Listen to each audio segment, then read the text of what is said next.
To move forward. So we are live. We is live. Yes, sir. Welcome, everybody, and special welcome to our extremely special and knowledgeable guest, Mr. Michael Draper, PWNA Safety Director, and also the owner of Expert Safety Services. And welcome, Michael. And hey, thanks for having me. Appreciate it. Absolutely. Good to be with you guys. So, how long have you been the PWNA Safety Director now? Long time, haven't you? Yeah, it's coming up 3 years. 3 years. Yeah. So, I just know I finally made it because as I watch these interviews all the time that you guys do, and then finally I'm on here and like this is the big show. This is Wait! Isn't this the second time you've been on?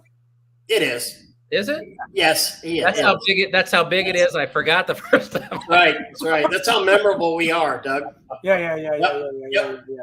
Thank you for having me. Thank you for coming. I mean, I think the world of you, and you truly, really are one of the most intelligent, best read, smartest people in this industry as well, as far as the safety and window stuff goes. I mean, yeah, I could probably out-bleach you still. Well, and but no, I mean, you know regulation, you know how to keep us safe, you know how to keep us out of jail and not fined, and frankly, that's a really important thing, But you know what Michael doesn't know? What's that? He doesn't know the right way to spell tsetse fly. I just thought I'd let you know that he doesn't know the right way to spell tsetse. I thought it was teetsy. I did too. It's tsetse. Okay. Look at it. So it is. It's tsetse fly. It's not tsetse. Okay. But anyhow, we won't get into the reproductive tracts of the tsetse fly. Because you do realize that they reproduce by adenotrophic viviparity, right? You do know. Yes, I was aware of that, and so. I told Doug that, he says, what do you want to talk about? And I said, well, maybe we could lead off with the sexual reproduction of the tsetse fly. So it might be less intriguing than safety. But, There you go. Oh. All right, now that we got that out of the way.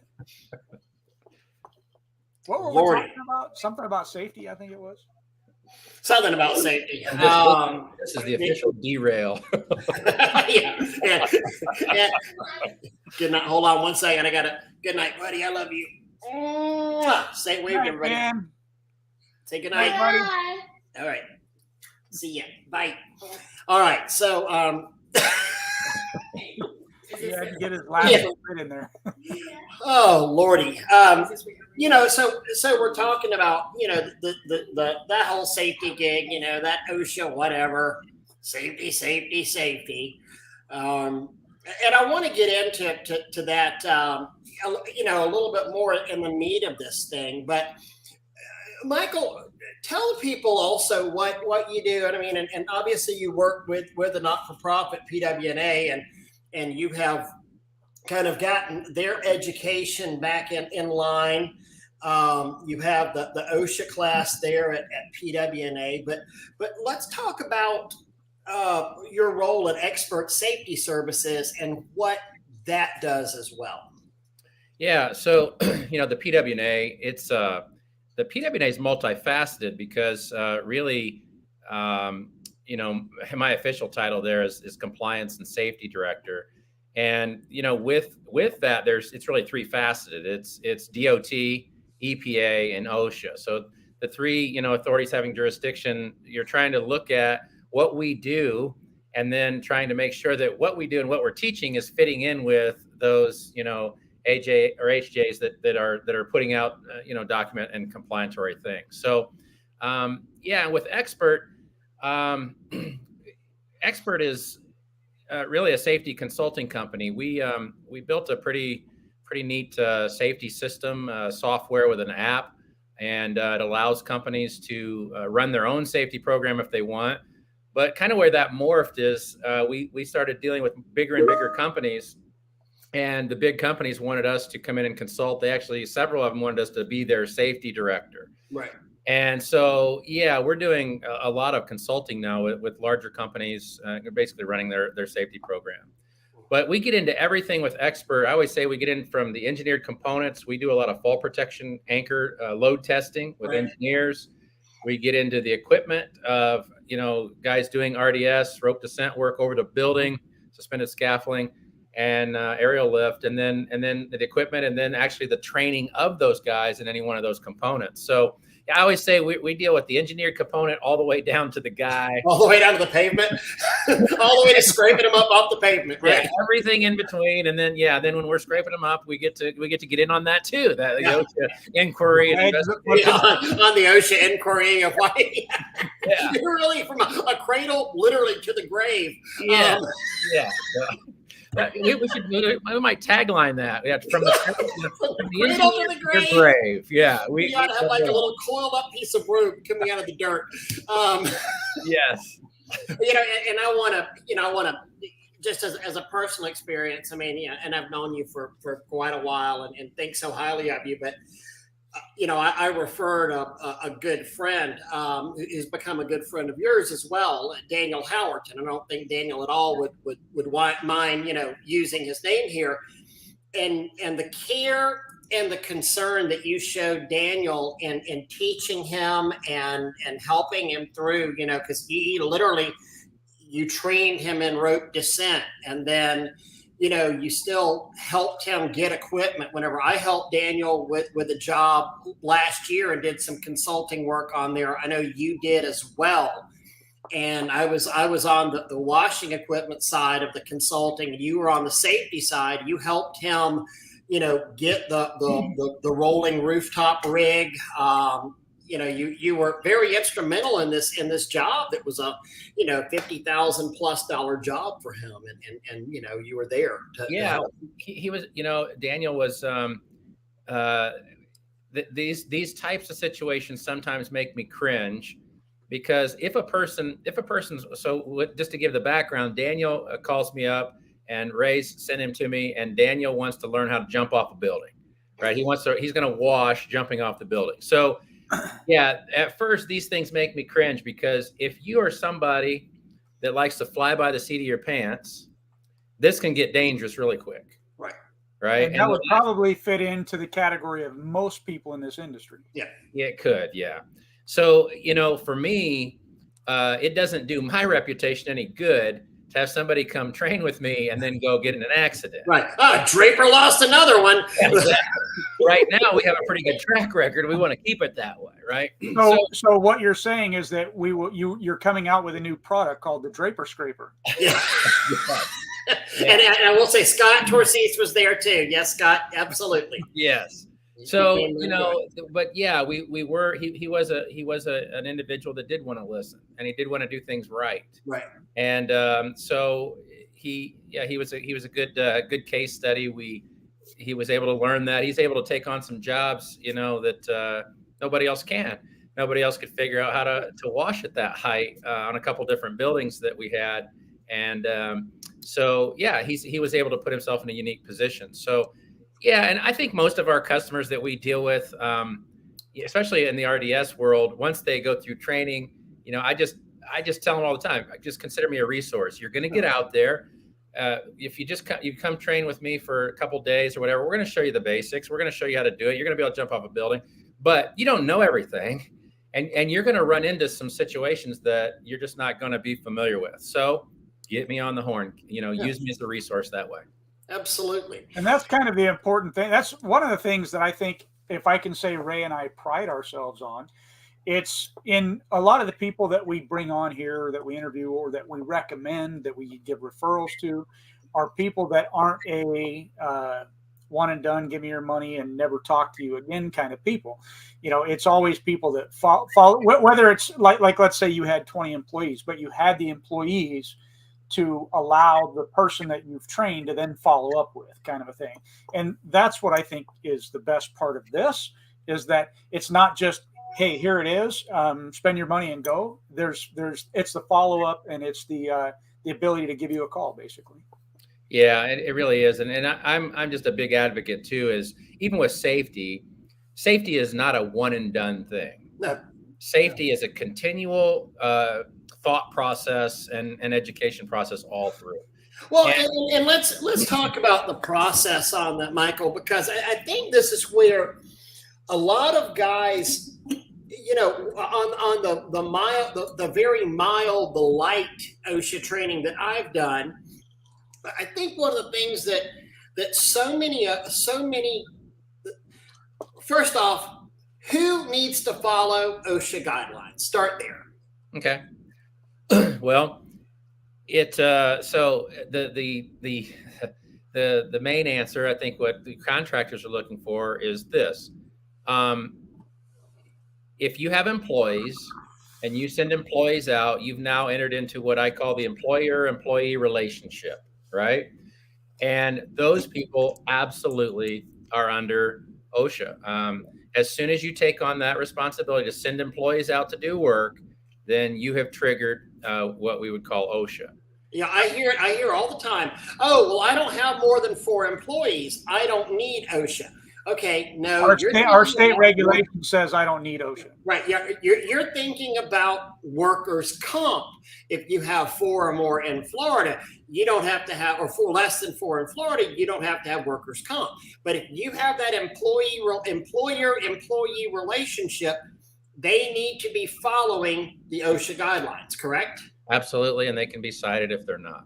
Right. Now, the other side of that, though, and this is really the way I like to approach safety, is who needs to follow safety guidelines? Every single one of us. Yeah. And maybe more so the owners, the independent operator, because let's look at this. Let's just think of this. What would be the impact of you falling off the roof or falling off of a ladder to your business, Mr. Independent Operator? Right. It would be tremendous, right? Your income gets affected, your family life, everything is affected. And so I try to take safety from a little higher level than just compliantary check boxes, right? Oh, I went to the class. Who cares about the class? It's about thinking about your personal safety and also those that you employ. Because if you care about the people, the classes that we teach, everything that we do, I say it in every single class. My main goal, I'm not a popular guy sometimes with safety, but my main goal is to make sure you go home on Friday and go home in one piece and get to spend your check doing whatever it is you do on the weekends. I don't really care what you do, but so that's the goal. Scott just mentioned this. Go ahead and another one that we see people doing all the time, either doing the workers' comp exemption or trying to say, oh no, they're subcontractors. So I don't have to follow OSHA, and that's one of the most widely misused things in our industry. Whenever oh no, he's a subcontractor for me, he just works for me part-time and I 1099 him. Like we were talking about in the pre-show discussion, what Scott and is it Herschlot? Yeah, Herschot. Scott Herschot with the DOT training that PWNA has there and helped write the DOT classes. As he said in class, he said something very poignant. He said, this is all well and good, and you may never need it, but if something happens, if you're not following and if you don't have these systems in place, then there is no way to put that toothpaste back. And I'm paraphrasing, but there's no way to put that toothpaste back in the tube. I mean, you better, God forbid nothing ever happens, but if something does happen, there is no time machine out there, and you can't backdate or go, okay, from here forward, I'll be a good boy and follow these regulations, correct? You're going to get nailed. Yeah, you're going to get nailed. And I tell the companies that I consult with all the time the same thing. I said, I'm happy to help mitigate OSHA fine or something if somebody does get in that problem, but I need bullets. I need to be able to show that we've done our diligence as an employer. If you don't have that, I can't do nothing. I can't do nothing about it, and I don't want to do nothing about it. I'm not going to go in there and look like an idiot. And what I was going to say earlier is in that light amount of OSHA training that we've done through Spray Wash Academy. the one thing that OSHA, the common theory that it's not just about following the OSHA guidelines, and I'd love for you to speak to this, but you need a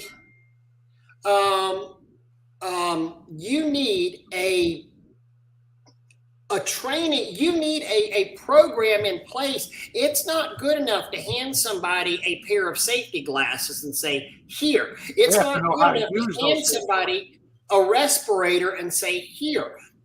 Tell us what we need, Michael. Yeah, that's so here's the, the code and all that is complicated to read and think about. But if you really think about this in just 3 words, and this is really OSHA's upside triangle logo that they use all the time. 3 things: plan, provide, and train. So they want you to plan the work, and that is look at the hazards that are going to be associated with the job site that you're on. And those are going to be a little different for every job site, but you look at that, you plan it. That's why I love the JHA process, because that's what the JHA does, is it tells the guys, here's the hazards. So you have your planning. Now you're going to provide. You're going to provide the necessary equipment, but it's not just provide it, it's also train it. So it's not good enough just to grab a bucket of safety from Home Depot and throw it at the guy and say, hey, be safe out there today, guys. They don't get it. They have to be trained on both the equipment and the hazards that they're associated with. So you can just summarize it and think about it that way: plan, provide, train. That's the employer responsibility. And you've got to carry that out all the way through. You can't just, respirator is a whole nother thing. I mean, that's. I was just getting ready to ask about the respirator, because that's one of the biggest things probably here in the industry, where you've got to I can bet you that if you were to go out and you were to ask 1,000 contractors, how many of them actually do a swift, sniffer test on a mask? Probably 999.9% of them are going to say, what are you talking about? Or have a program checking dates on the respirators, anything like that. I mean, but one of the, even the guys with the greatest safety in the world, one of the things that I see and was one of them, we're not necessarily documenting that either. And that's one of the things that OSHA is really going to require of you, correct? Yeah. My favorite saying is, if it's not documented, it's not done. Right. Period. And this is the kind of thing, though, this is the kind of thing that expert safety services can help with, correct? Yeah, absolutely. I mean, we've kind of got that dialed in. We've been up against, and not that we ever, I shouldn't say up against, but we've had our system that we put together is based on 6 criteria. And if you're doing those 6 things, then you're going to be in pretty good shape. And we've had accidents in some companies that we manage, and we've had to go before OSHA committees and OSHA investigators and all this stuff. And is it bulletproof? Not 100%, but we generally do pretty well. I mean, we know what they're going to ask for, and we know it doesn't negate the fact that something happened, and that's always the tragedy. But there's 2 responsibilities. There's an employee responsibility and an employer responsibility. And so we're trying to take care of the employer the best we can if something happens. And so, you could basically mitigate the damages by showing the paper trail that says, hey, we did this, this, and this, which is exactly what we were supposed to do. And then this just happened, and for whatever reason that happened, it happened. Yeah. Or the employee did not follow the training he was given. And I mean, and if we're talking loss of life or something, I mean, God knows it's horrific and it's awful. And we say we want to mitigate that. But I mean, we're also being practical as far as we are employers and being employers, we want to make sure that the company survives. What's the current fine? What's the current fine that you could expect to get if you were if you got caught with your employees not tied off on a roof? Yeah, well, just as long as what they do is they cite code, right? So everything they cite you with. So each citation this year is $13,000. $13,000. So if you got pulled up. If OSHA pulled up and you had guys on a roof, and that would be per guy too, correct? It could be, yeah. And they never find one thing, by the way. Right. But so understand this, guys. If you're out there on on a job and you have an employee on a roof and OSHA rides by and gives you an inspection and your employee is not tied off on that roof, they could give you a fine for how much? 13 grand. 13 grand. How many guys have, I mean, other than Scott Torcese, I don't know of a lot of guys on this chat that have, well, James Mazzell probably, because both of those guys are ballers, but not a lot of guys out here have a spare $13,000 sitting around. And even if you did, do you want to give it to a fine? No, you don't. Right. No, and that's a starting fine as well, too. That's not an exorbitant accelerated fine. That's the fine. Yep, correct. And so, the first time around that can sometimes be mitigated, but they come back out a second time and it's not as easy then to back that off. And I wanted to speak too, because you mentioned something earlier about the whole 1099 program. Mm-hmm. And just think about this, just reason on this in your own head. Get out of our industry for a minute. And everybody always thinks, well, if I 1099 a guy, they're on their own. I don't have to worry about their safety or anything like that. Well, that's not exactly correct. And I'm going to put it in an illustration over on the construction side. If a general contractor on that construction side contracts out a drywall contractor for the project, can the general contractor still be liable for the safety of that drywall company? Yes, absolutely. You bet they can, because it's the money chain, right? It's who is controlling the job site. Yep. So don't get too comfortable in that 1099 situation when it comes to safety, because another thing that pops up with this is everybody's a 1099 subcontractor trying to avoid taxes until something happens. Right. And then that guy doesn't have what you thought he did or ever even wanted him to have, insurance or anything else. Then the coin flips. Bingo. He's like, no, I got hurt. I was working for you, Ray. Yep. And Ray's like, no, I paid you 1099. No, you controlled my job. You told me where to be. You did everything. You were the employer. And we've seen this. And if you don't think you're not getting away with it, whether you like it or not. Yeah. If you don't think that's not going to happen to you, whether it's your best friend out there working for you or some guy you found at the homeless shelter working for you, if you don't think somebody is going to come gunning for your butt, you're sadly mistaken, especially if there's some kind of injury and they don't have insurance and there's no way for them to pay the bills. Your closest friend in the world may wind up going, I got to do what I got to do here. Sorry. Well, let's take it even one further than that. Let's say that, I mean, it is your best friend in the world. You know for a fact that person would never turn on you, not for nothing. They would die rather than turn on you. But the reality is they die. Now what happens to their family? Their family's like, no, Ray would tell him to go to this job, that job, very easily making it so there are things that go beyond just, friendships and 1099 is really easy to get to prove that you're not a 1099 employee. That's absolutely. Really Absolutely. I'll tell you what, I'll tell on myself here. When I owned my company years ago, I got nailed on 1099. And I had to pay back about 25 grand in, back wages and whoever else thought they had their hand in it or whatever. But, there's some pretty qualifying things about a 1099. And they, one of the biggest sticklers is with that 1099 program is everybody can say, well, he's insured, he has his own business. That part's easy. But the question comes in, this was the question that nailed me, was, can that employee work for other people? And do you tell them when they're at work and when they're not? Mm-hmm.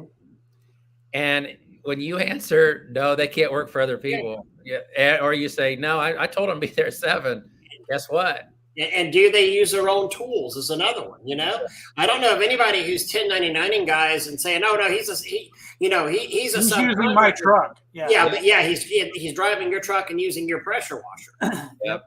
And they went so far as to ask a 1099 that I did have that was a legitimate one, but they asked them, could they see some additional receipts from other companies that they had billed? Wow. So, it gets really sticky. So just be careful about that 1099 mentality. from a lot of different angles. But Mhm. you're not quite as safe as you think. You're not as slick as you think you are if you ever get in a problem. And I'll tell you what, too, I've defended twice this year companies where OSHA was involved because of a disgruntled employee. Mhm. They fired an employee, and the employee then went to OSHA and said, you know what, the reason they fired me, the employees are slick, they know this term, but what it is there's protection under the Whistleblower Act. Yeah. And so what they did is they went in and said, I reported a safety violation, and because I did, they fired me. Yeah. Okay, well, now OSHA is obligated to open up an investigation. Investigation. Yeah. Yep, it's coming. And so you just don't know, guys. You can say I'm the safest person in the world. You can say all this, but there are outside factors that can affect your company. Absolutely. And it can affect it in a bad way. Like Scott was saying, we do toolbox talks, JHA, confined space permits, driver training, etc. First and foremost, like you said, Michael, everybody goes home. Then after that, it's CYA, because if you're in business long enough, stuff will happen eventually, especially the more people you have. It really is just the law of averages, It is. And for those that don't know, the JHA it's a job hazard assessment. So it's it's assessing that particular job. And the toolbox talks, that's something we have over at Spray Wash Pro. We've got 52 of them. We've got a year's worth of toolbox talks out there, and that's something where you need to be documenting, once a week, once every couple of weeks with your guys. Talk about safety, talk about things that are pertinent to the job.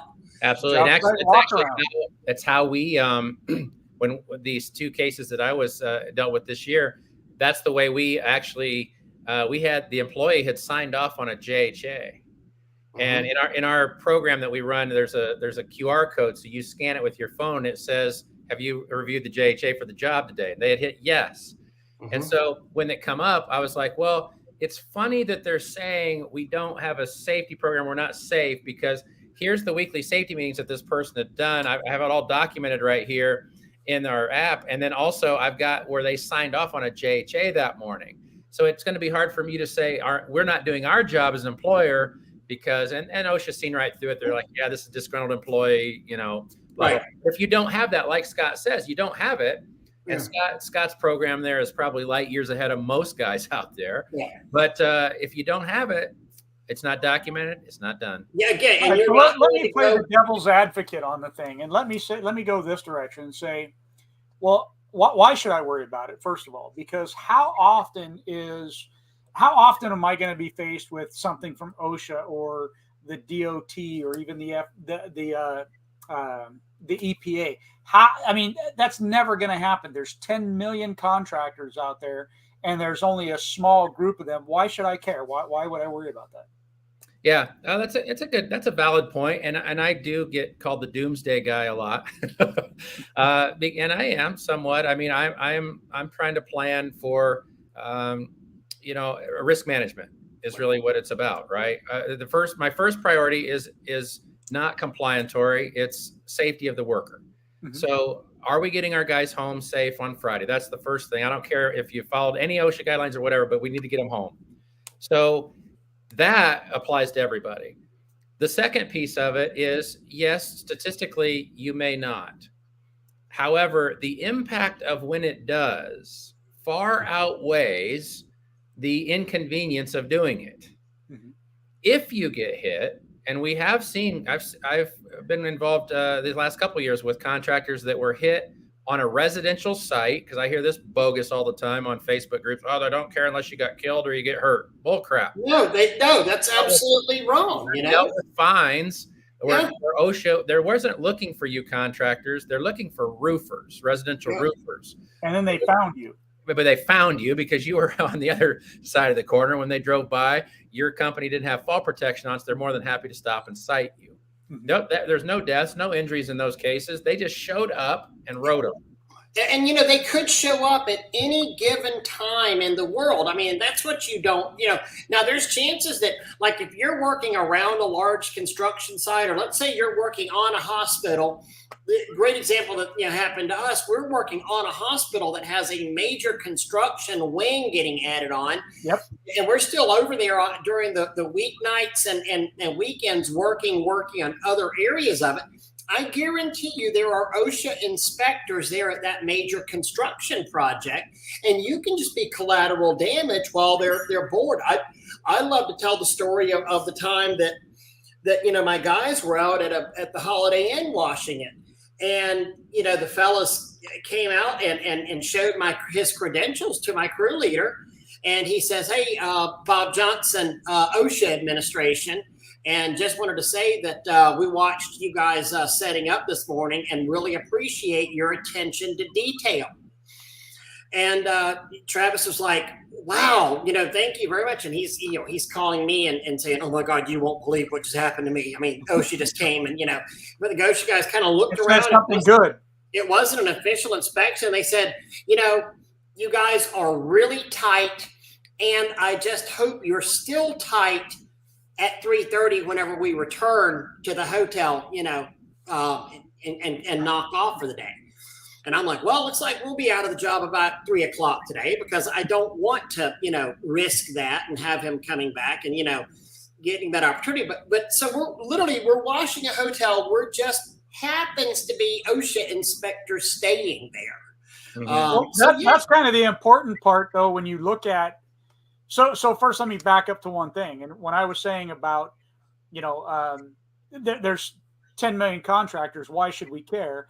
The perfect answer to that, for me, Michael, was the very first part of that answer. And that is, I mean, at the end of the day, you want all of your guys going home with all their fingers and toes and everything being safe. And so if that's the case, if you're already doing everything anyhow, it's just a little step further to make sure that you're also being compliant. So that should end it right there if you just want everything to be safe.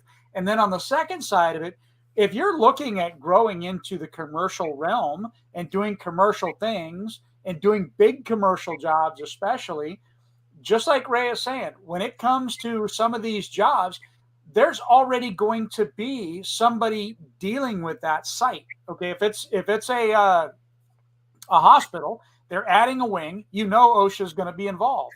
If it's a brand new construction, they're building a church and there's a general contractor with several subs, there's going to be somebody in some regulatory authority and fashion that's going to be visiting that job. Are they going to be visiting it the day that you show up? That's a question, right? So why risk it? Why not just do it? If you're worried about your guys being safe anyhow, it's just that little step forward. Yeah. And the other thing, you know, because you guys deal a lot with, you know, the contractors and the thing is that I did it. I mean, when I had my company, we did it specifically with RDS, but we would bring up safety. We'd bring up issues when we were doing walkthroughs. And oftentimes we would take jobs. We would take jobs at even higher prices because we were educated. We were willing to have that conversation that nobody else was. Yeah. And, you know, you can use this. This isn't just a rule thing being dictated to you. If I guarantee you it's not going to get better. It's going to get worse as far as compliance. I'm already seeing it across board. I'm seeing, you know, RFPs and things come across where you've got to have this safety or that safety or whatever. You're not going to get on these big jobs. You're not.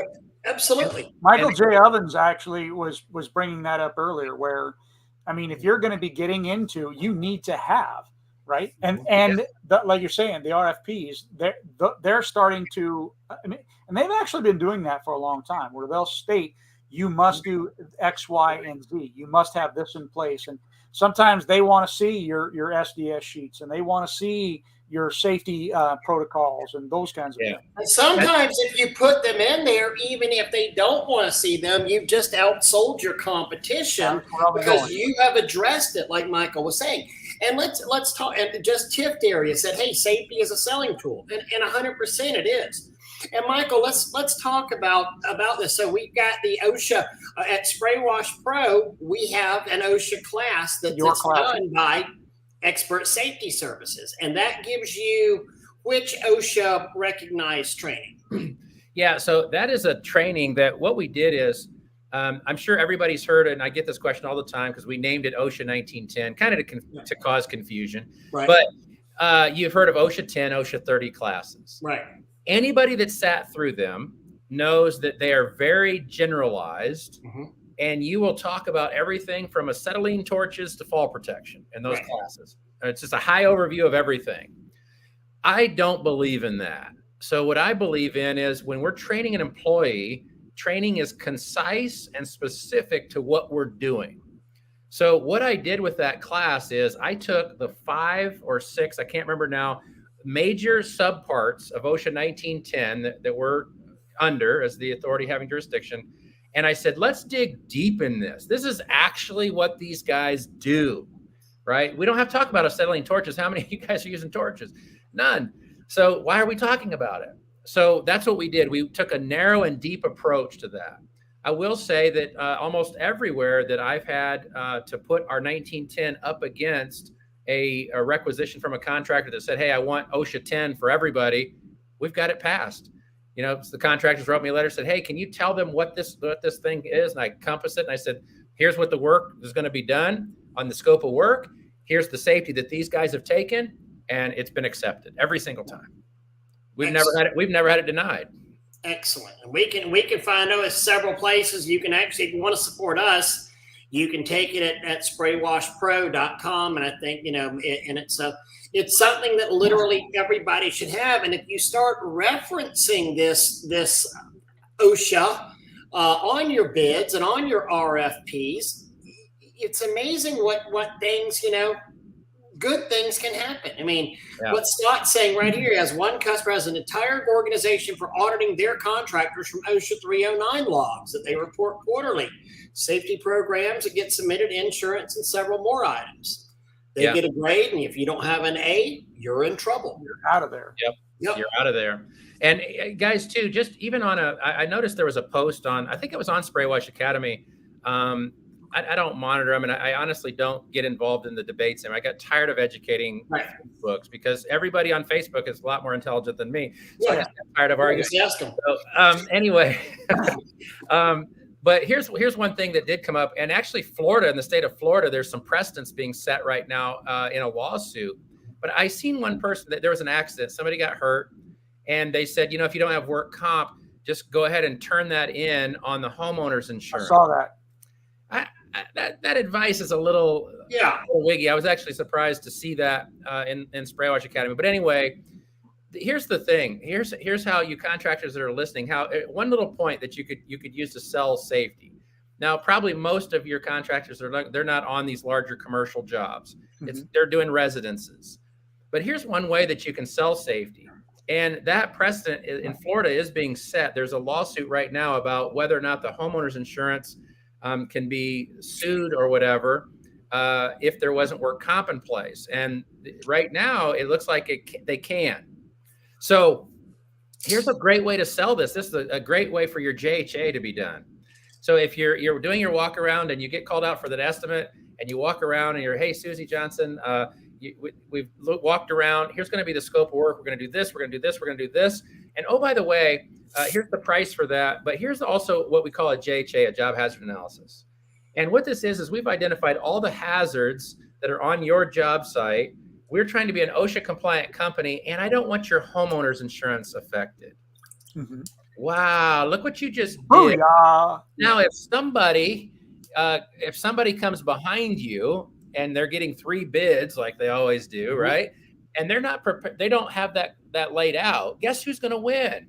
Right. And guess who doesn't matter if you're higher. It's not going to matter because you brought up something that the contract now they're going to be worried about. And probably 90% of contractors didn't even think about it. They weren't even knowledgeable enough to know that it existed. So you can absolutely, if we walk on a job site and I've got my safety stuff in order and you don't, I'll eat you alive on a bid.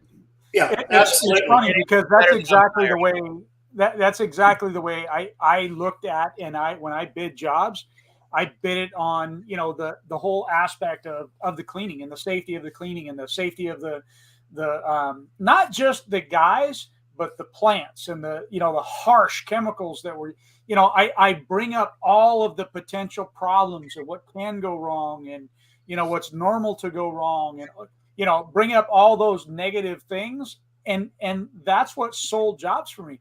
And now I'm sitting here and I'm thinking, you know, I wish I would have thrown that in as well, because if I had done that, I mean, I already had a good close ratio doing it that way. Look, if you're telling people about the hazards that they're going to be facing with, and it doesn't matter if it's just job hazards, if it's the plants that can be damaged, or whatever the problems are with whatever it is that you do, you're going to end up winning because you're educating that customer on the potential for problems and the way to avoid those problems is by, you know, if I would have seen that post, I would have had to jump all over that, because I mean, how dare you take the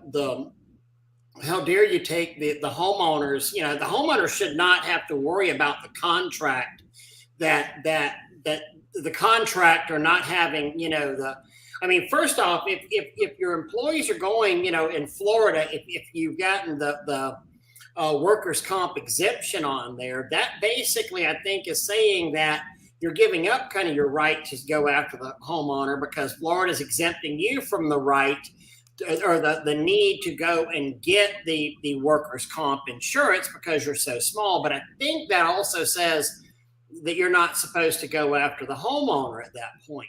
And then God forbid if you've gone and you actually said you had workers' comp, or you alluded to the fact that that might be the case. If you went after my insurance as a homeowner, I would literally refer you for prosecution for fraud, you know? Yeah. Because if you sold a job to me under circumstances that you were fully insured, what does fully insured mean? Well, I would think that would mean health insurance or workers' comp. Yeah. And Michael, let me just throw this out there real quick. If you ever, and this is for everybody out there, if you guys ever see something like that just isn't right, there is no, oh, you're just one of them guys. Hey, report it, right?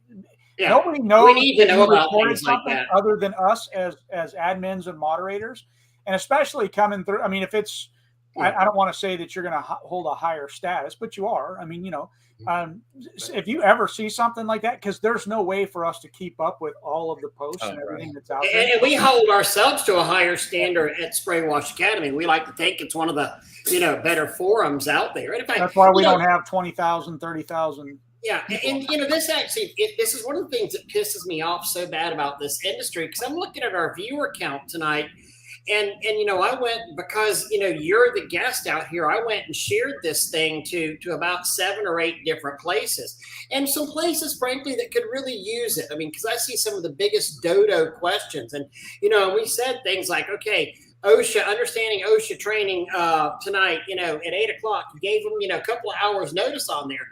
And it's no more of a view count than we usually have. So I can only assume that the guys over in Pressure Washing 101 and Power Washing Buddies and stuff like that aren't actually clicking on this. And really all I can say is, if you're not, shame on you, because if you don't care any more about your employees than this, or doing stuff the right way. But look at how much bad information, you know, we have out there.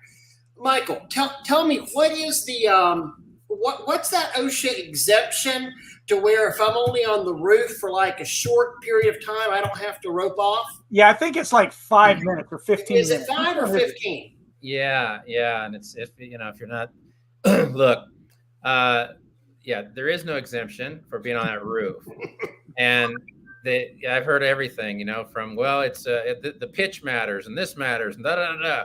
Look, no, it doesn't. Dry. If you can fall a greater distance than 4 feet, you have triggered the fall protection rules. Period.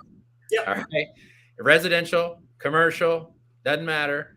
If you can fall a greater distance than 4 feet, you've triggered it. You've got to. It doesn't matter if it's a roof. I mean, you know. I was just getting ready to say, but there is no roof that's 4 feet there. Come on now. Right. What are you talking about? Like, does that mean you're talking like I'm walking on a deck? I'm cleaning a deck. I mean, that's 4 feet above. I mean, a ladder. Or what are we talking about here? Yeah. So, I mean, anything. So if I was on a deck, once we could fall a greater distance than 4 feet, and again, don't shoot the messenger. I didn't write it. That's what the law says. It's 4 feet.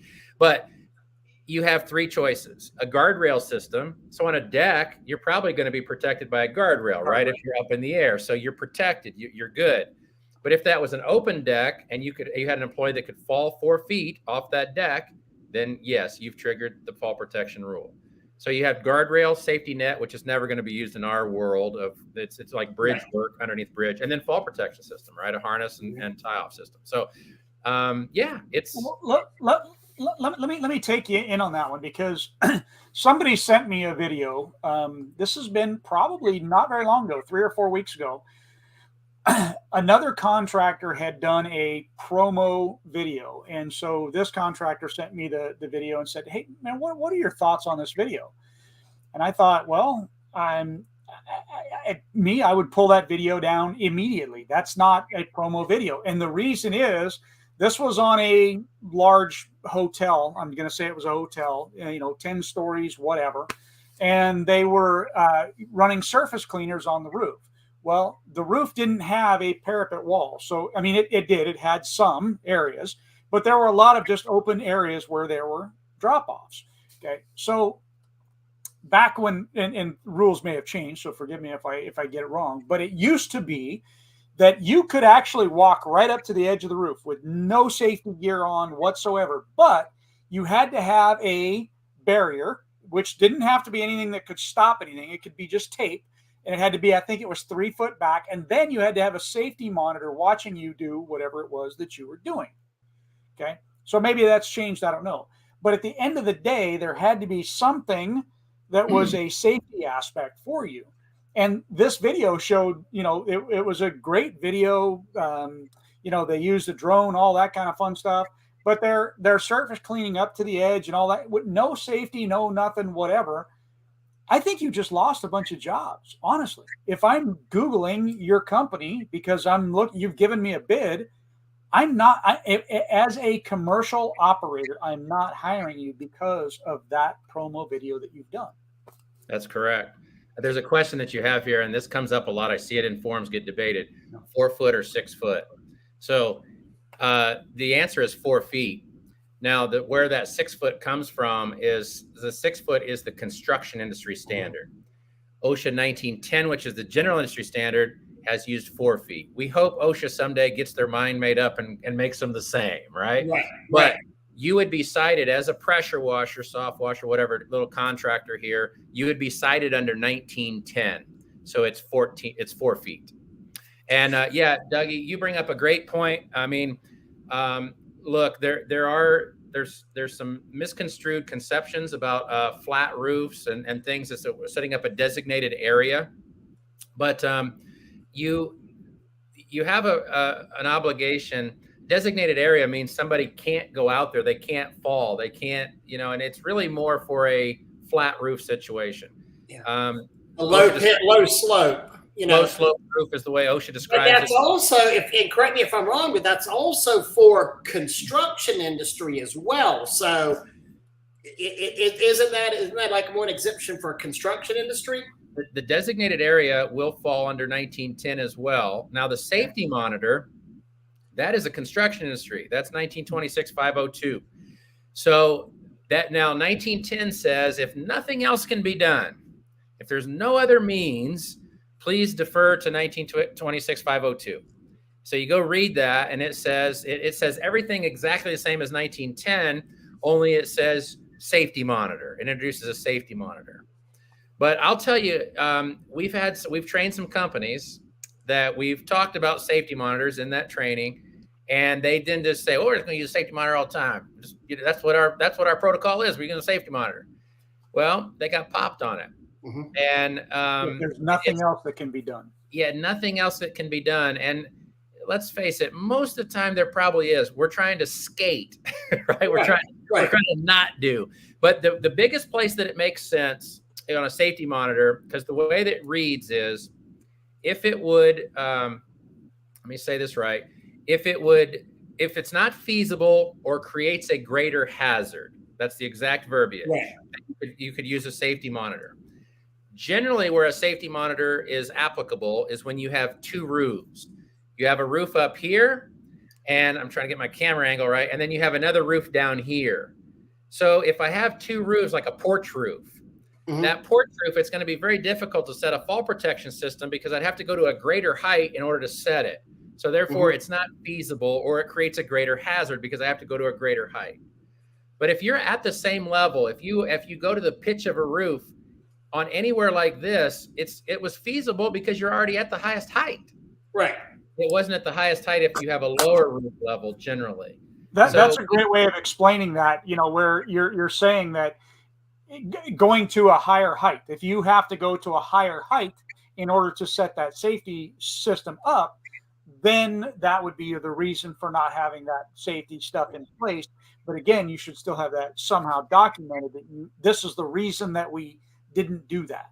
Yes. And talk about a lot of times, and most of the contractor world is not in our world, it's 2 men in a truck, right? We're sending 2 guys out there. Right.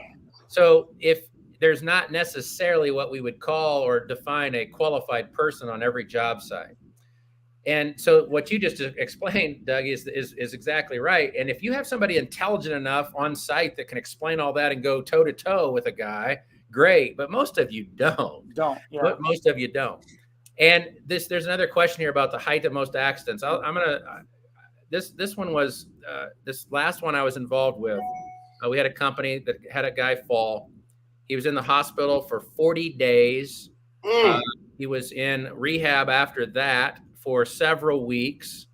Loss of work, all this. The company's taking care of him, but you know how high he was? He was 6 foot off the ground. Wow. He got off the ladder on a little bump out thing that had an eyebrow above it. And when I went down and investigated and I looked at that, I was like, including myself, on any given day, somebody would do that. Yeah. They would get off their ladder onto this eyebrow, but the impact, just think about that. And it's not only, you could say, well, even if you want to take a harsh approach and say, well, that employee was stupid, he shouldn't have done it, so he gets what he deserves. Okay. But what is the loss run of the revenue of one employee right now? I think employees are pretty hard to find, right? Every chat I look at, nobody can find enough. Mm-hmm. So the loss run of one employee over 60 days is how much in revenue? God.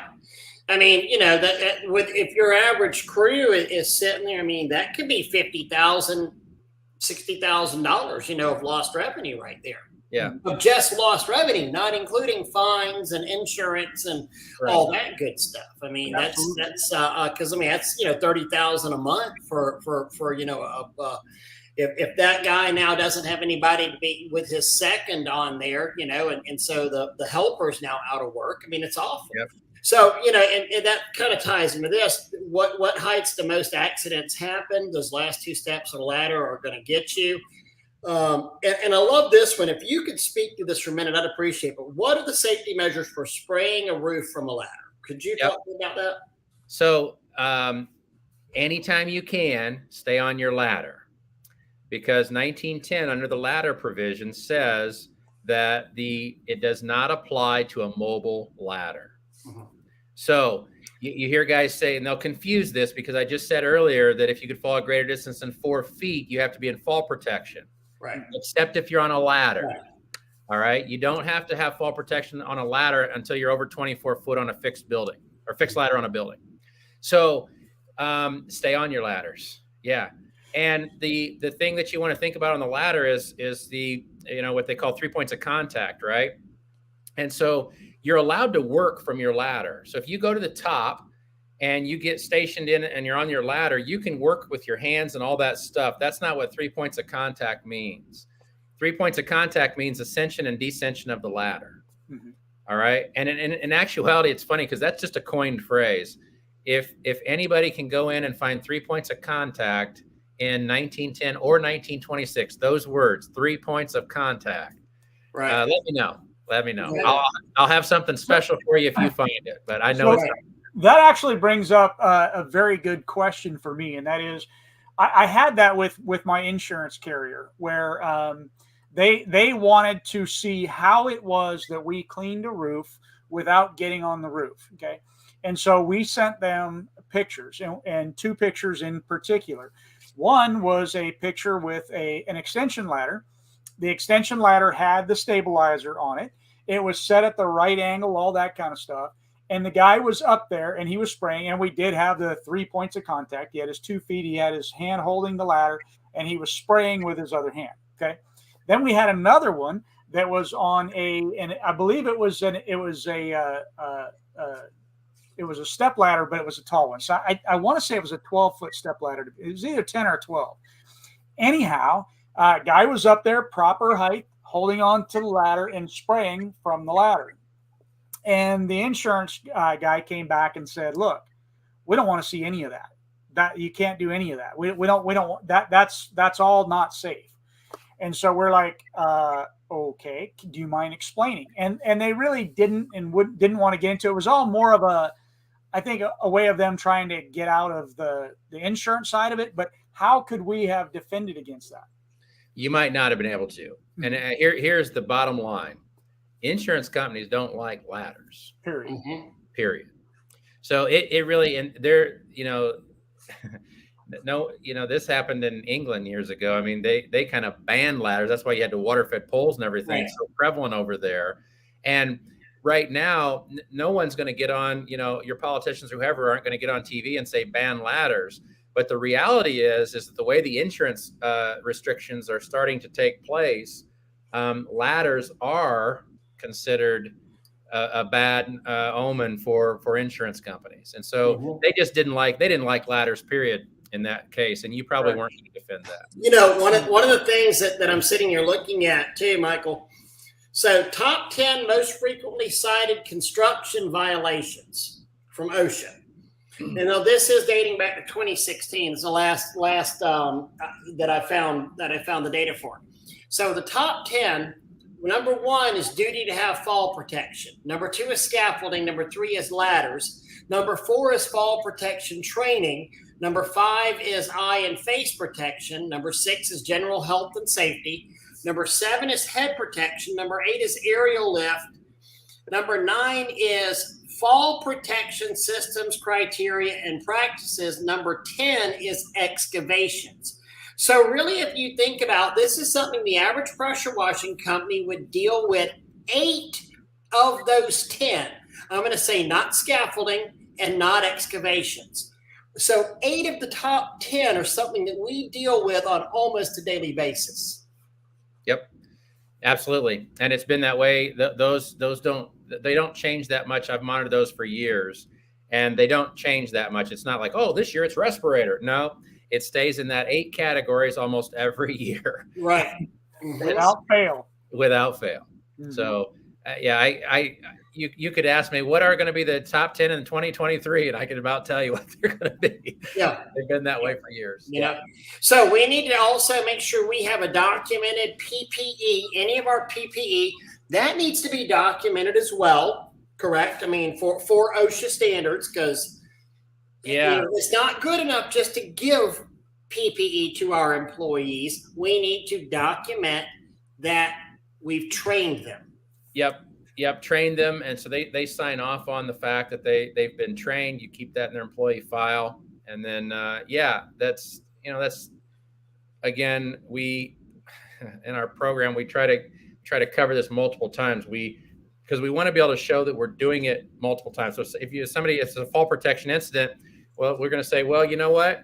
JOni signed off in his safety manual that he received fall protection training.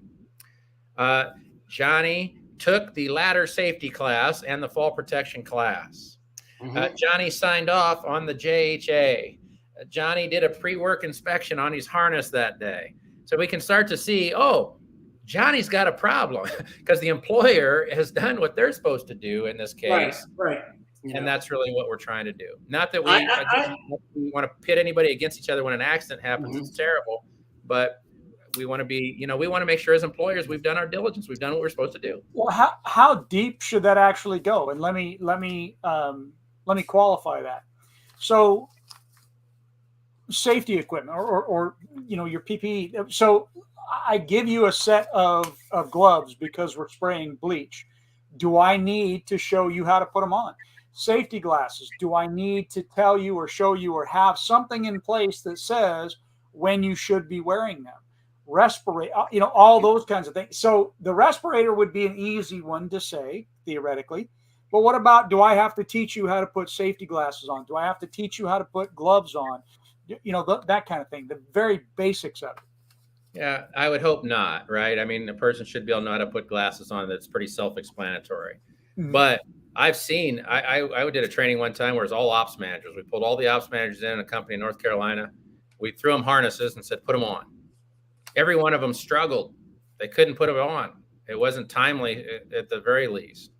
And so here, the guys that are supposed to be training the rest of the whole company can't put a harness on.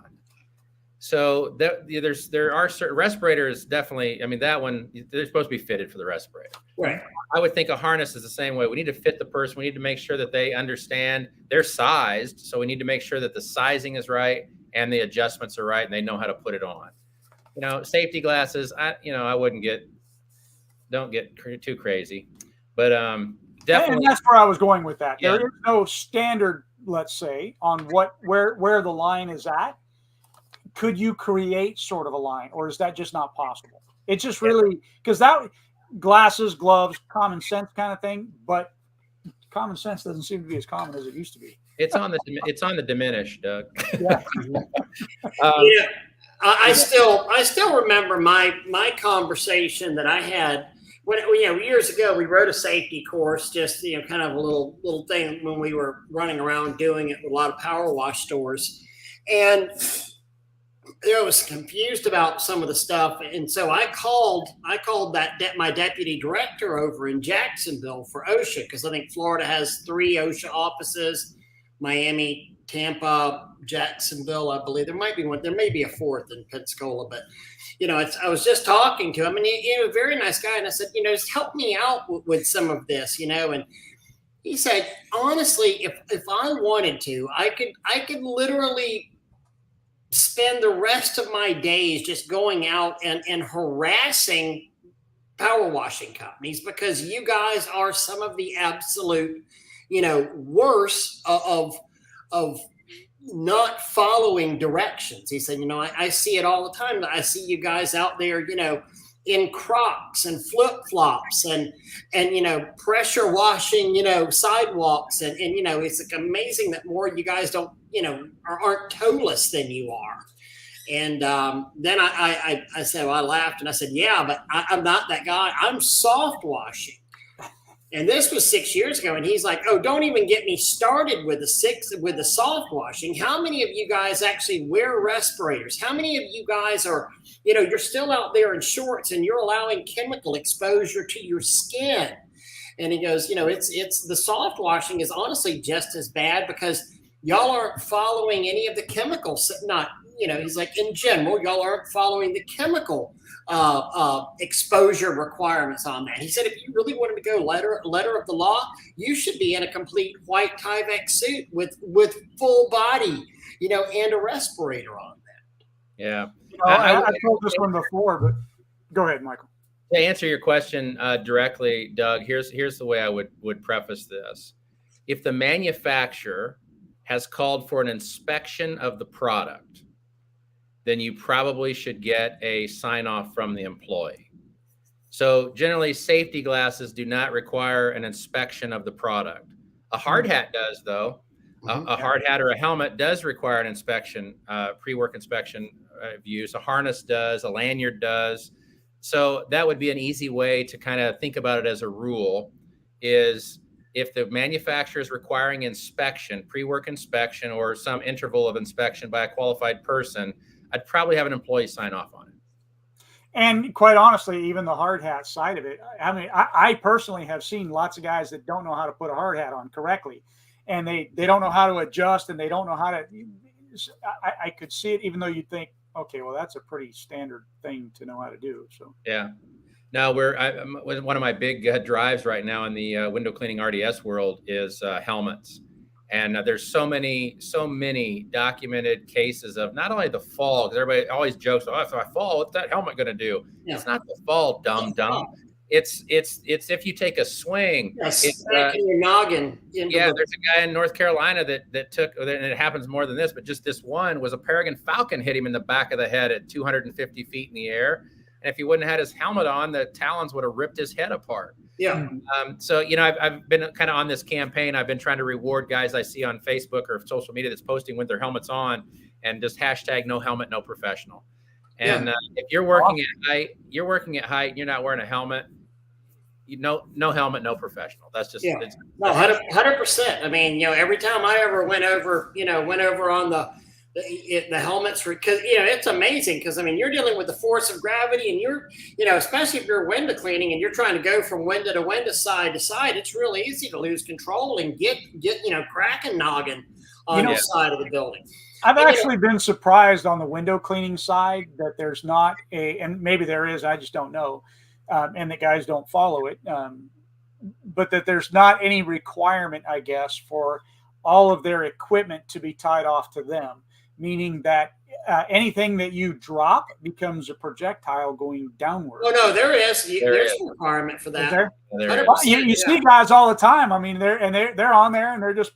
I mean, there's no tie off on any of the things that they've got, and if you drop it, that wet squeegee on its way down 10 stories is gonna wreck somebody's day. I think that's actually something that's horribly underutilized out there is the use of, like what Daniel did, of wanting to wash buildings from height, from ropes out there. And it's something that's actually really it's not going to be right in every situation, but I've been in multiple situations myself where I have washed from ropes in a bosun's chair. And it actually made a lot more sense to do it that way than it did to try and get lift or crane in there to do that, and was certainly a lot more economical to do that. And I think it's something, honestly, that more people should learn how to do, and could probably open up a lot of jobs for them if they would do it. Yeah, absolutely. Just in Florida, this year, Daniel was one project that utilized RDS, but also not just RDS where we're descending, but with power ascenders. Yeah. In Daytona, we helped another contractor over there do a whole building where they had overhangs. They couldn't really do a proper descent over because it was too far out from what they were trying to do. They needed to clean the building and wash the windows. But they had these holes for a suspended scaffolding. So we ran the ropes through there. They bought power ascenders, and you start on the ground. You clip in, and it just takes you up the rope. Yeah. So he was able to. It was a multi-$1,000 building that we trained those guys in on, and it just took them to a level no one else could do it. Everybody was like, "Oh no, because you'll have to bust those tile." It had a mansard tiled roof. Like, you'll bust those tile off, you can't do it. And I'm like, we can do it. Oh, we can do it. I mean, the building that for Daniel's talking about is so many people are very familiar here. It was the SeaWorld DoubleTree Orlando, where we've had all of these power washing, conferences. And, they actually came to us and said, hey, we lost Doug, but there he is. Hey guys, what can you find us a good washer for this? And I mean, me knowing Daniel, and that he had already taken that course from you, and I said, Daniel, you up for that, buddy? And he's like, well, I don't know, let me talk to Draper and you talk me through this, and can we have some equipment on site? And I was like, yeah, we'll figure it out and let's get this done. And I was so proud of him. And I mean, for it was a 5-day project. However, there was also several weeks of talking and planning and getting stuff done for that 5-day project. Sure. But, extremely profitable. Probably a lot of people's mouths would drop open if they figured out what he got, for doing that building. But it was well worth it and worth the planning and the extra work there. So before we go too much further, I want to answer Brenda Farley and Gene O'Neill's question here. So I put it at the bottom there. Courses.spraywashacademy.com. Michael has his safety training on the Spray Wash site, on the Spray Wash, courses.spraywashacademy.com. So you can go on there and you can get his safety classes that we have. And he did offer a discount to Spray Wash Pro members. So there is a difference in price for Pro members and non-Pro members. So just so you know that those are on there. And Michael, especially while Ray stepped away here, tell me a little bit about if I as a contractor wanted to hire expert safety services, if you can get into this a little bit, what can I expect? What can I cost wise, time wise, those kinds of things? Well, yeah. So, and just to kind of address the training videos, if you're just looking for a la carte videos, then definitely Spray Wash Academy, that's going to be your best way to go. I don't have any of my stuff a la carte anymore. We only really deal with our safety advocate program. Now the videos are in there, but it's the whole program. Right. So yeah, to answer then to segue into your question, then our safety advocate program is really, it's designed. I'm from our industry, right? I was a window cleaner and pressure washer before I sold my company in 2014, and I wanted it to be affordable and attainable for everybody, not just big guys. So the way we put the advocate program together was, hey, if you want to run your safety program, you want to get in there and just kind of assign stuff and you run it, it's $59 a month. It's pretty reasonable, right? I mean, anybody can afford that. Now, other guys will, as you get larger in size, most of my guys that are dealing with me, I've got companies that have, one company I have 200 employees, but 20, 30 employees. Now things start getting a little complicated. They maybe don't want to manage themselves. They want somebody to overlook. They want to add another layer to it and say, you know what, I want third-party safety sites and safety inspections. I want you to surprise visit our workers and make sure that what the office says we're doing for safety, we're doing for safety. So I can spend as much as your checkbook as you want me to, Dougie. But it starts kind of there at $59 a month for the general contractor. And then, it's really, after that, it's really kind of customized and a la carte as to what you want. So for $60 a month, what am I getting? For $60 a month, you're going to get the platform you're going to get a downloadable and customizable safety manual that's going to be set up with all those employee sign-offs. You're not going to have to do a thing, just follow that. Number two, you're going to get all of our trainings, our videoed trainings. And we've got most of them on Spray Wash Academy, but we've got some that didn't really apply to Spray Wash Academy. So we've got them all on there. We've got the JHAs where you can literally do a JHA in 2 minutes. I've got it dialed in for you. All you got to do is answer questions. It populates for you. We've got weekly safety meetings that are videoed. So you don't have to just grab some PDF of a toolbox talk and start, randomly somebody talked about it. I actually teach those weekly safety meetings to the guys. It's from the perspective of a washer or window cleaner for exactly what they're doing. And they resonate really well. Number 5 is we have assignable pre-work inspections to the employee's phone where he can do them, check off, and it registers back in the dashboard. Everything that happens on the phone comes back into the dashboard. So we have a documented safety program. And then number 6, we have the checklist for job site inspections. So if you're like, hey, I want to go out and check up on my guys, you can pull it up on your phone. You can do it, and it'll come right back into your dashboard as well. Michael, do you also have that for yeah? I thought you said this Michael guy was smart. He's only charging $60 a month. Yeah, you're kidding. Do you also have that for the DOT side of that as well? So like the vehicle inspections and the vehicle daily inspections and the qualified driver and all that, is that part of it? So we do have the vehicle inspection in there. We do not have DOT training in there as of yet. Okay. We kind of, because of my relationship with the PWNA, they kind of went that route, and so I kind of stayed out of that realm.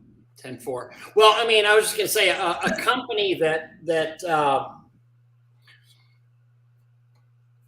a very big company that probably purchased Spray Wash. I was really amazed at the amount of technology that they had, and much like with the employee sign off on the OSHA, which there's stuff there as well. Then also for daily driver stuff, so blending in the DOT and not to confuse the safety in that, but you do your truck walkarounds with that, and you do your checkoffs on that, your pre pre-trip inspections. on that, and just like you were saying earlier, with you had the employee that actually, the whistleblower that went and clicked on there, well, look, right here, he signed off that he did that. So whenever they're signing off on things, it's kind of hard to say, even if they just did it and they made it so quick that, they but still, it's covering your butt as the employer whenever they go and sign off on it by doing a quick check mark. That's correct. That's correct. So, yeah, it's a pretty robust program. Like I said, I'm managing companies where we've had to get in front of OSHA, and I'm not going to say we always win, but we always do well for what they're asking us. Hey, can you produce this? Hey, can you produce that? Yep. And so that it's built with. I have a lot of confidence in it at this point. I mean, we've been doing this for a while. We've made tweaks through the years. And I have the highest confidence in that program. I know it works. Absolutely. And look, for those, most people know, we don't typically do that. We don't typically promote a, hey, buy this kind of thing. I mean, that to me, this is such a no-brainer. At $60 a month, I mean, that really truly is a no-brainer for what you're going to get, and it almost holds you completely in line. I mean, there's things you have to do, but I mean, that's such a no-brainer. It's not even funny. Well, OSHA and Brenda, the OSHA, the 1910 is Mike's course because it's OSHA section 1910, and Mike has a 1910 course that does the general industry, the general industry course, but it's tweaked towards us as pressure washers, correct? Yeah. Here's the way I would describe this, and I do it all the time. The OSHA 1910 class, this is a great way to think about it. It's a right to work class. Nobody works until they've had that class. Mm-hmm. So, and it would be great then for the employer to take it, so he knows. We have this all the time. We'll have an employer call me up and say, "Hey, you must have said something in that OSHA class because my guys are saying we need this." I'm like, yeah, it's in the class. It says you need a fire extinguisher, or you need a. Now I know you haven't taken it. Yeah. So now I know that you haven't taken the class either. So exactly.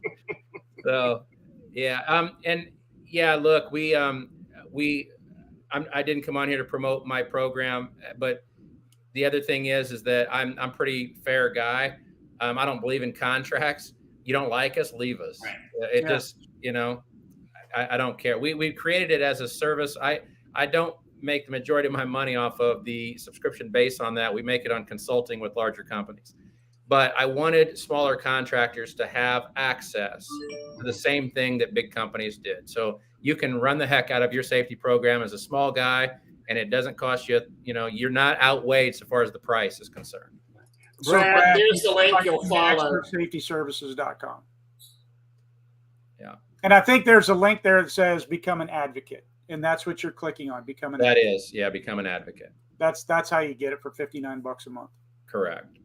So, and again, I appreciate you guys saying or even mentioning it.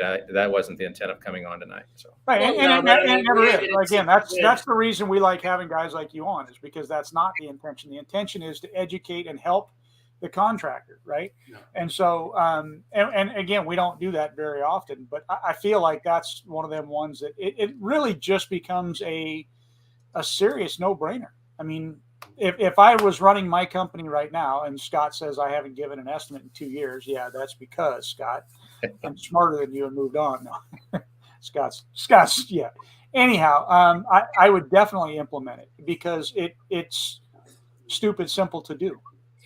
And let's face it, too. You're one of those guys that's got the credibility in this industry, and I mean this with all due respect. But if you tell me that the sun's not going to rise tomorrow, Michael, I'm probably actually going to sleep in. And if you say it's something that's needed in your business, then I can say with complete certainty, well, if Draper said this, you need it. You are an undisputed expert in this industry, and well, this is what we do, and this is why I don't really argue with people on Facebook, because I have to carry, and I just say this because this is what we do for a living. We would carry professional liability in this area. I carry $2 million on my mouth Right. So I can't, if I write something in a forum, you can pretty much take it to the bank because I know I can be sued on it. Correct. Yeah. I mean, it's the same liability insurance we have, with Spray Wash Academy out there. Right. So none of the other keyboard jockeys have that problem. So, but if I'm saying it, then it's pretty accurate. And so there's a question on here. It says, do we get a certificate if we take a class? Yeah, you absolutely do. We issue the certificate, and you do get it. So somebody else saying they took your class with his guys, so glad they did, and valuable. And and Michael, we had that, you talk about why you don't answer a lot of stuff in the forums, and I've gotten to where I just don't either. I just don't have time. It's getting to that point. And the old saying is, don't argue with idiots because they will literally drag you down to their level and beat you with experience. And that's what we see with on so many of these forums out there that the people don't want to learn. I actually, Doug, I did this tonight. I'm going to share with y'all because I thought this was absolutely amazing. In one of the forums this morning, at laying in bed at 5 a.m., I was perusing some stuff. So the question was.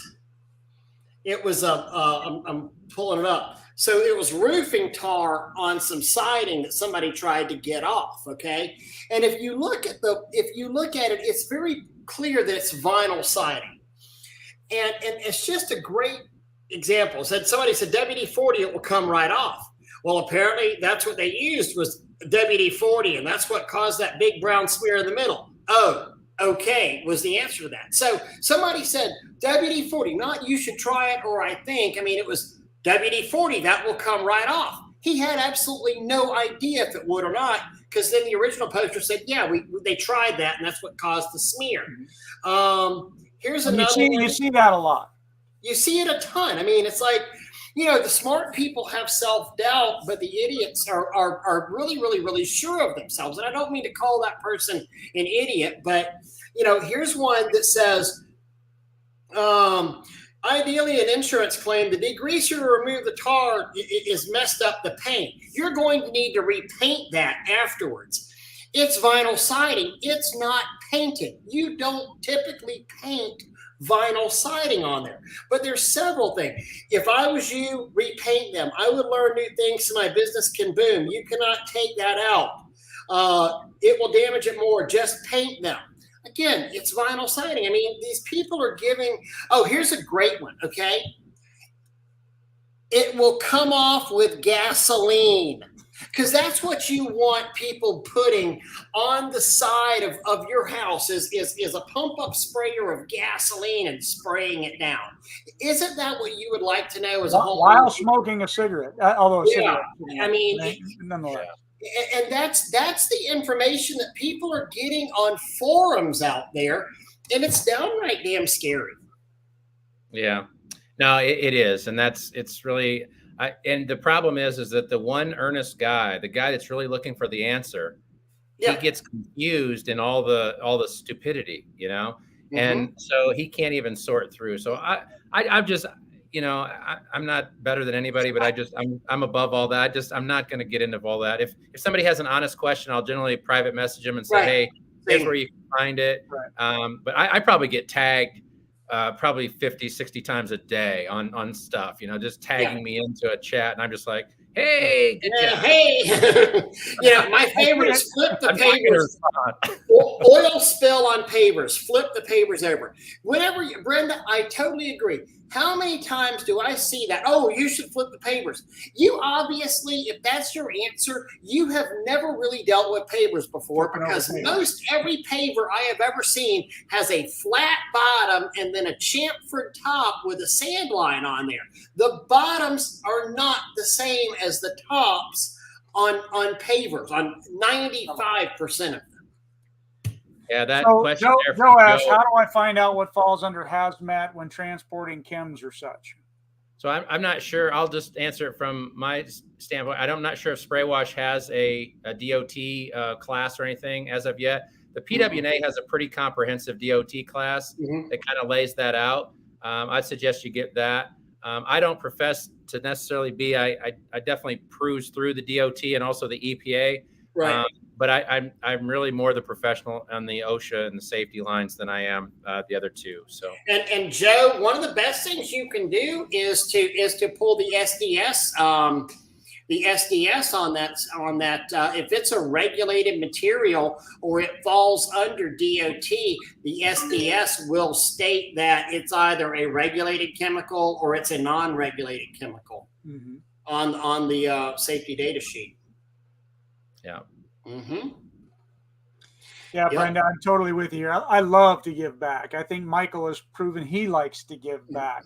You know, we learn from people with more experience than us, and now we try to take our experiences and move them forward. And so many people that, you know, Ray and I have talked about this in the past, and I think you said this last week, Ray, where, you know, sometimes you see on the forums and they'll start off at Spray Wash Academy and they'll ask, how do I remove oil from a paver? And then they'll get, you know, correct answers, but they don't like those answers. So they go to another forum and they ask, how do I get rid of oil on the pavers? They'll get some correct answers, but they don't like those answers. So they go over here to another forum. And you see it on 10 different forums. They're looking for a specific answer instead of what is the correct answer. And I think especially when you look at something like this, where you come into the safety aspects of it, there aren't too many. I mean, there's one correct answer in most cases. Yeah, that's true. And, you know, I agree. I mean, I do love to give back and I love to teach. I taught the environmental class at the PWNA convention last week, and somebody come up to me afterwards and they're like, how many did you have in your class? And I was like, all that needed to be there. Yeah. I only had 4 in the class. Right. It didn't matter. They were the right 4. They were from compliantary states. They were from California, Oregon, and Washington, and they ate that class up. So it's not always about how many people we got in the class. It's about who needs the education and you know, what we give them. Well, and on the flip side of that, like I was saying earlier, I mean, so here we have, you know, we've got basically unrestricted, unfettered access to you tonight out here, but people don't necessarily want to come and see this because they want the answers that they want, not the right answers, and not, you know, from the mean compliance man who's actually trying to keep you out of jail and you know, unfined.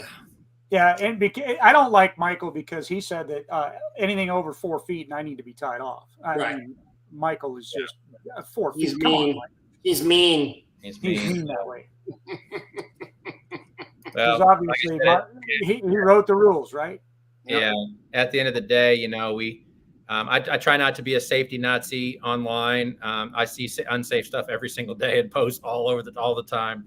You know, I seen one today where it was a company that we trained actually, and I just shot the owner a text and said, hey, I'm not going to call this out on Facebook, but, you know, his safety's in the wrong place. And actually, if he falls to it, he will get hurt really bad. Right. And he goes, oh, I really appreciate you doing that. But I never called out on Facebook because it starts a whole stupidity level that I just can't deal with. So.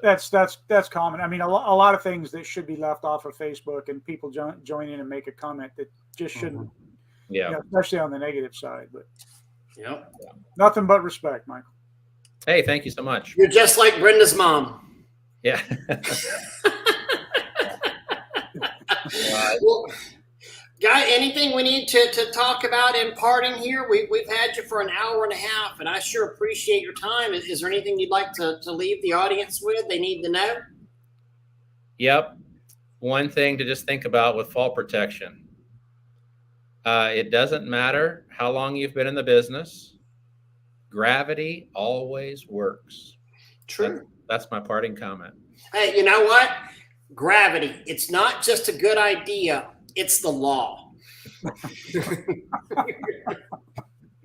So actually, we do have a question here. Has a question. With the hurricane and everything being a disaster, does OSHA compliance come into effect? It absolutely does. They sometimes will kind of lighten things a little bit during those types of things, but OSHA has a whole curriculum of disaster relief type criteria. So yeah, it does. And look, I know from the RDS, Florida, for instance, somebody commented earlier and said, well, they'd have a heyday in South Florida. Yeah. South Florida, the wild, wild west with RDS too, and fall protection anchors and everything else. OSHA, all these rules, it's kind of like EPA is very similar. You know, you have a federal guideline, a federal mandate with the Clean Water Act, but it's enforced locally at different jurisdictional levels, right?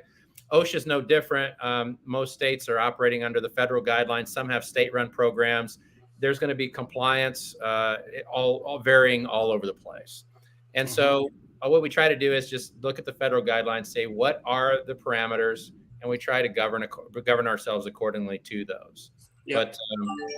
But yeah. And you know, the three offices, so there's an OSHA office in Jacksonville, OSHA in Tampa, and there's an OSHA in Miami, are our three that are in Florida. And to Doug's point, there's not enough compliance officers to catch everything. No, there's not. So statistically, you may not get caught, but if you do, I joke all the time, pay me now or pay me later. Yes, exactly. Do you want to pay me for your defense, or do you want to pay me to keep you out? And I'm guessing that $59 a month is going to be a lot cheaper than the other one, correct? Yeah, and actually a kind of a service that I provide to our customers that are on that program, again, wasn't my intent tonight, but is that as long as I don't have to travel anywhere, I will back you.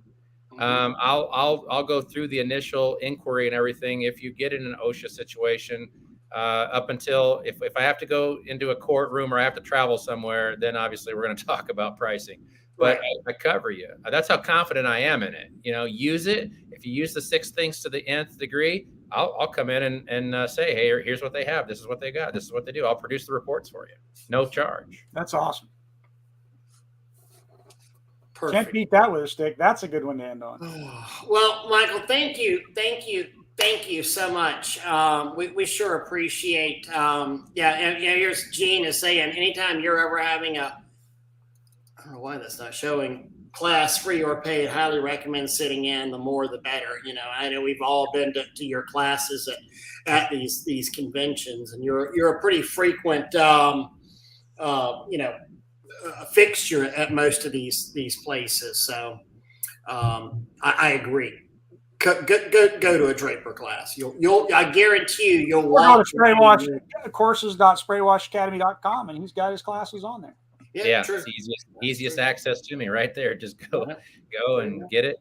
I appreciate you guys having me on. I'm honored. I'm humbled, and I appreciate it. Thank you so much. Well, thank you so much, and guys, thank y'all for your time tonight. We sure appreciate y'all all as always on a Monday. Thank y'all. Thanks, guys. Bye.